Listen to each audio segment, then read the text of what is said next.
usually pretty positive. We welcome in another man who's always looking at the optimistic side of things, Steve Smith. Now, if there wasn't enough layers to this Jimmy Butler drama, how about Heat President Pat Riley issuing a statement denying the ESPN report that I referenced earlier, that he, quote, used that kind of language during a conversation with Tom Thibodeau. However, in saying that, Pat Riley is indeed admitting that the Heat and Timberwolves have engaged in Jimmy Butler trade talks, which you never hear about. This thing is wild.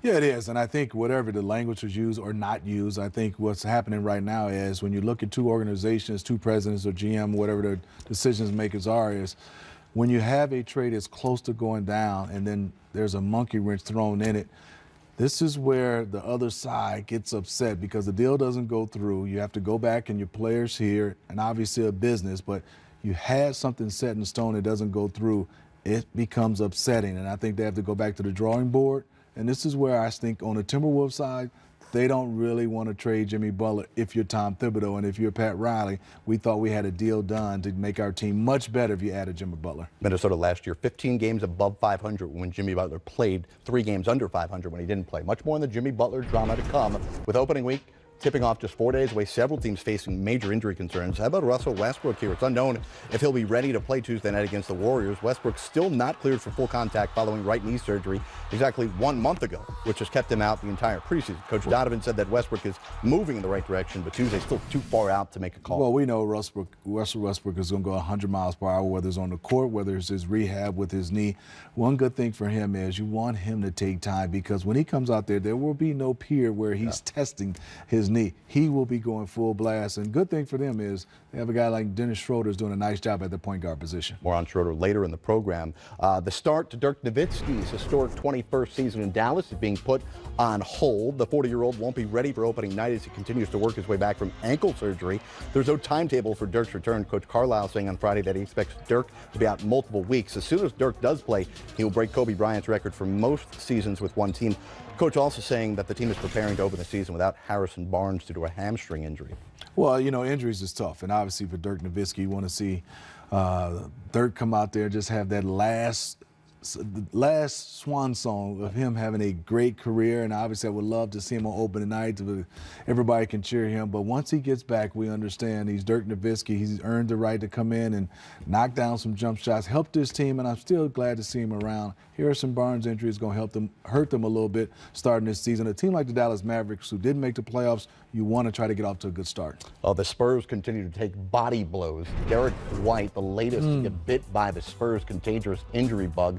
The promising young guard suffered a left foot injury during his start Wednesday night. No official return has been listed. However, Coach Popovich told reporters that White could miss 2 to 4 weeks. White was the Spurs' leading scorer during Summer League, and he helped the Austin Spurs win the 2018 G League Championship. White got the start for DeJounte Murray, who's out for the year after tearing his ACL. Look at this injury list. Unknown if Rudy Gay will be ready for next week. Lonnie Walker, mentioned White and Murray. And then also, not injuries, but there's no Manu Ginobili retirement, and Tony Parker, 2 guys that have been with Popovich, and, you know, the trust factor and the, obviously, familiarity with those guys. And now you're looking at there's a lot of guards and wings out and some young guys who need this time, and also some guards that you need because there are not a lot of ball handler decision makers on that roster right now. 21 consecutive seasons making the playoffs. That looks like it is in serious jeopardy to start the year. Opening week right around the corner, and of course NBA TV will get you set before and after each night here on NBA TV. You'll want to tune over to TNT on Tuesday and Thursday for a pair of doubleheaders during opening week. It all gets started Tuesday. Boston and Philly in what many believe will be an Eastern Conference Finals preview. Then you'll see the Warriors hang their 3rd banner in 4 years as Durant, Curry, Clay, and Draymond, as well as the entire Warriors squad, welcome the Thunder.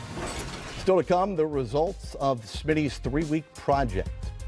He has his 5 takeaways from the preseason, and the Knicks weren't the only ones who had eyes on an undrafted scoring machine. And next on Game Time, complete in-depth highlights and Smitty's reaction to the final tune-up for the Lakers and Warriors. Game Time coming back. Steph Curry did not. He hit 4 triples. No Durant. Draymond, he's okay. He's playing, and he finds Steph Curry for 3. Spin around and take a 3. I've always meaning to ask you, do you know the way to San Jose? No, I don't. Oh. What's the way? Well, I don't know. The Lakers and Warriors figured it out, and a whole bunch of fans up there in California watching these two. Look at them showing off Damian Jones on the receiving end from the Curry alley-oop. Curry, another screen, and yeah, he's right. 16 points for Curry. No dribbles. In the first quarter. Not at all. Just catch and shoots. Okay. Look at Riley.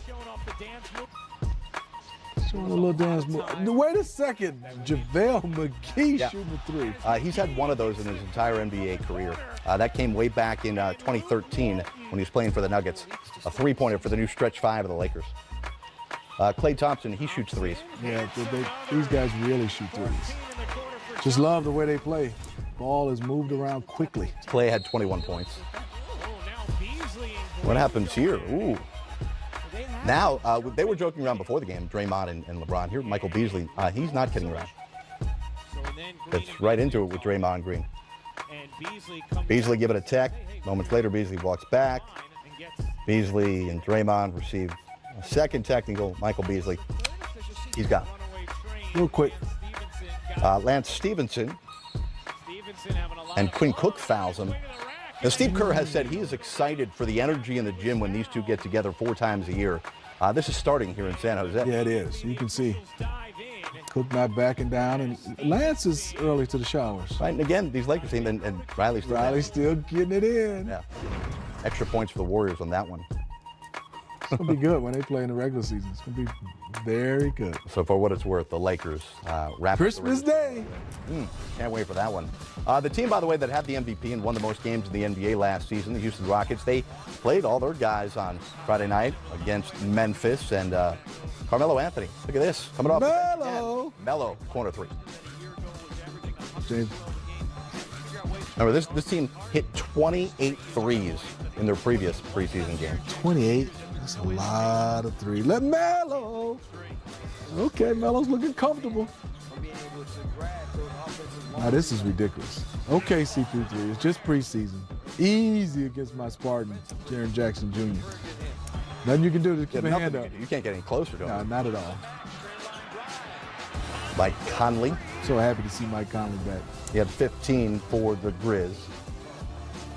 He could stay healthy, and Saul could stay healthy, get something from Chandler Parsons. This team, maybe they make some noise. Maybe they challenge the end of that Western Conference playoff race.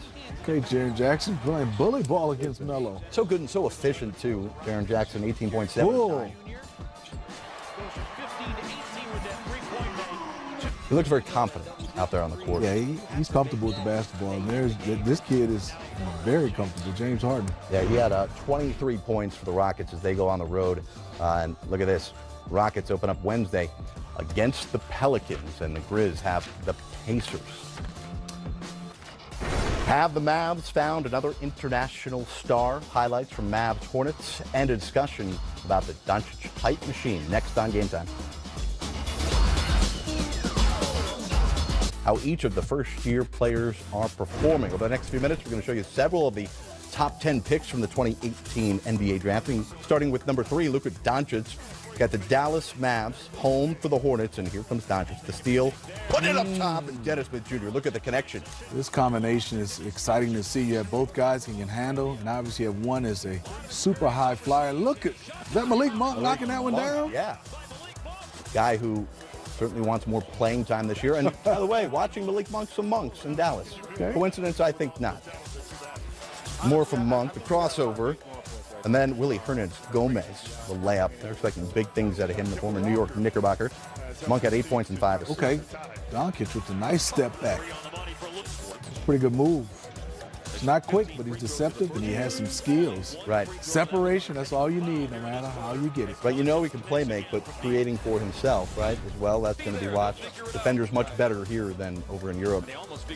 Nice move, nice cut. He's showing a little athleticism. Now back to Charlotte here. Oh, but Doncic, the steal.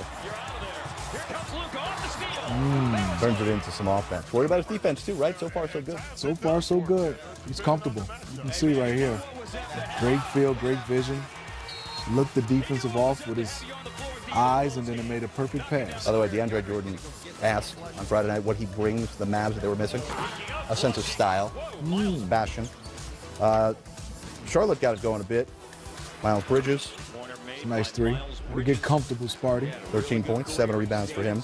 Charlotte goes on the road to win, but the story here is the performance of Luka Doncic, who, after committing 4 turnovers in each of his first 3 preseason games, Doncic just 1 miscue in 31 minutes on Friday. So, Smitty, the number 3 pick heads into the regular season, averaging about 15 points, 3.5 assists, making 10 of 23 from 3 during 4 preseason games. Well, I love what Coach Carlisle is doing. He's just letting him play to his strengths. He's not saying, hey, we're going to have you at a certain position. They are just playing free range basketball. And it's not something where it's not styled the way where they're just going out and playing loosey-goosey.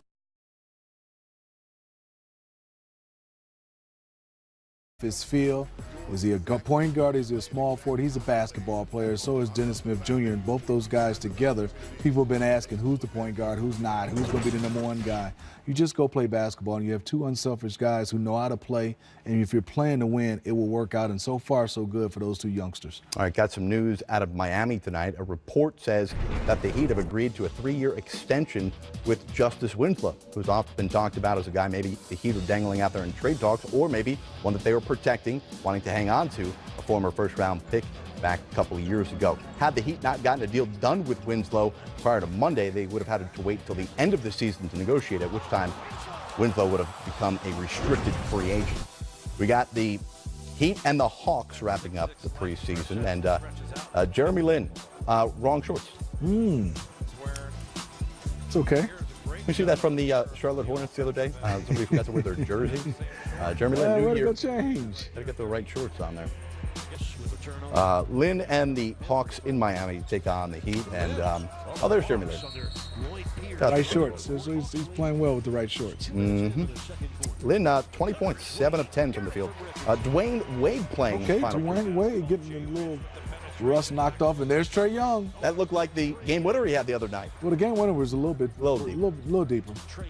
Now pass, Kent Bazemore. That's what you got to watch. You see his passing with either hand and his vision. The kid is a basketball player who loves to play and plays with a lot of confidence.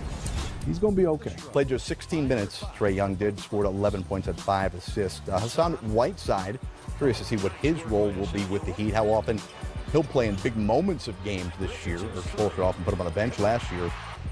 Josh Richardson, he's also been one that many believe Minnesota wants back in return as part of the package for Jimmy Butler.